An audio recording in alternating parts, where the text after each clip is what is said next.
In this session, we will discuss how we can map GPS locations in QGIS.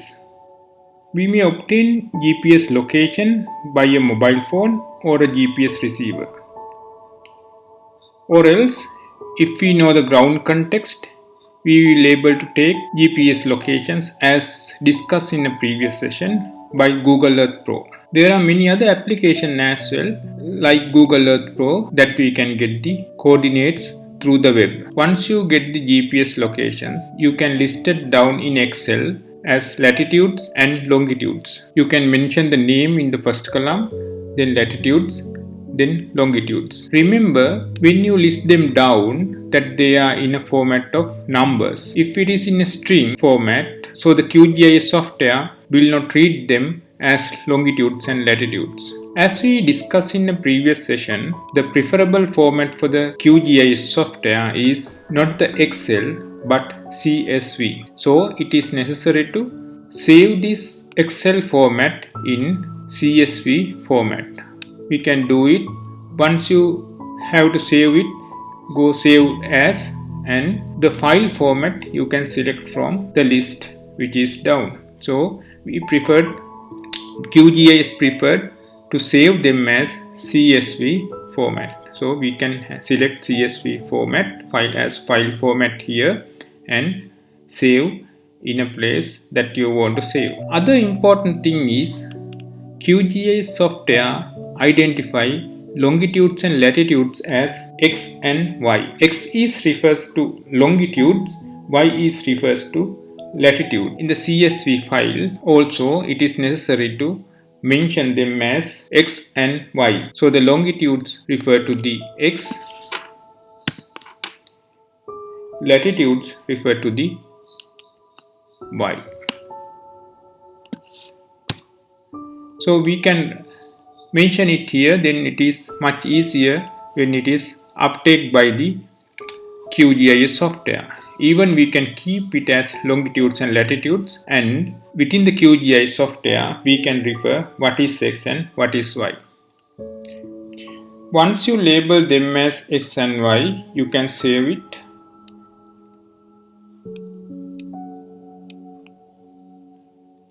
With given a new name, let's say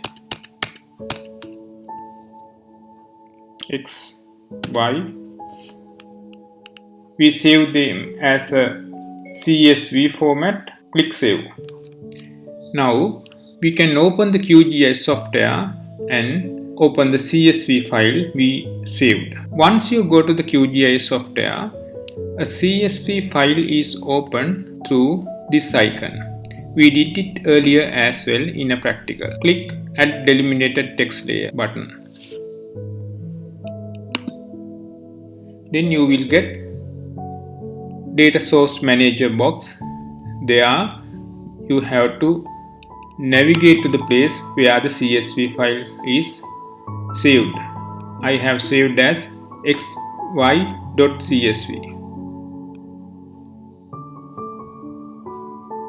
Open.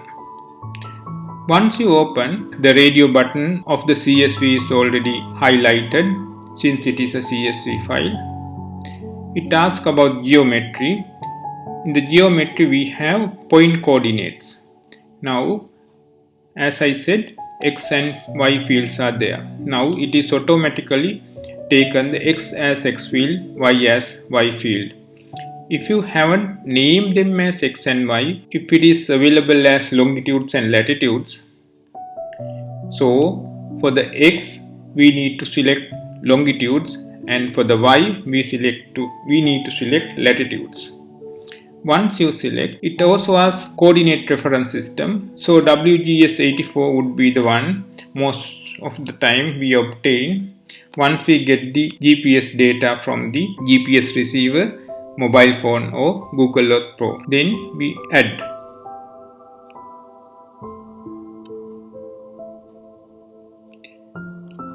Close. Once you add, you can see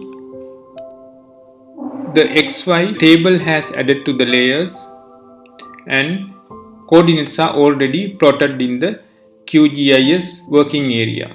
If you need to work continuously with these plotted GPS locations, we can save them as shapefile. Right click, export, save feature as.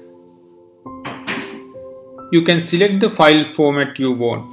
You can select history shapefile. Also, we need to give a place where we are going to save.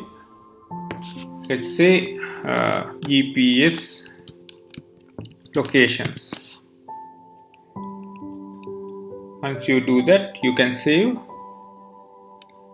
CRS WGS84. Say it OK. Now GPS location shapefile is here.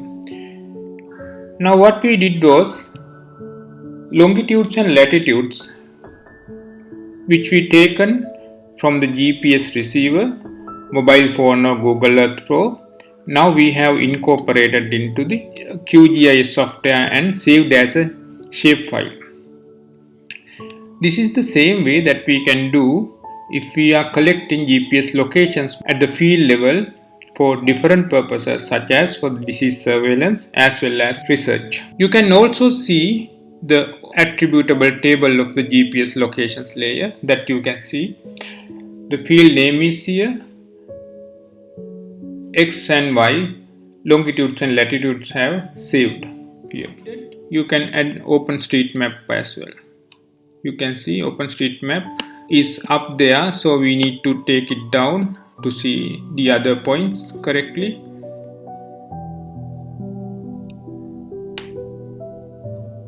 Now we can remove the table if we want, because we have already made a shapefile out of the points.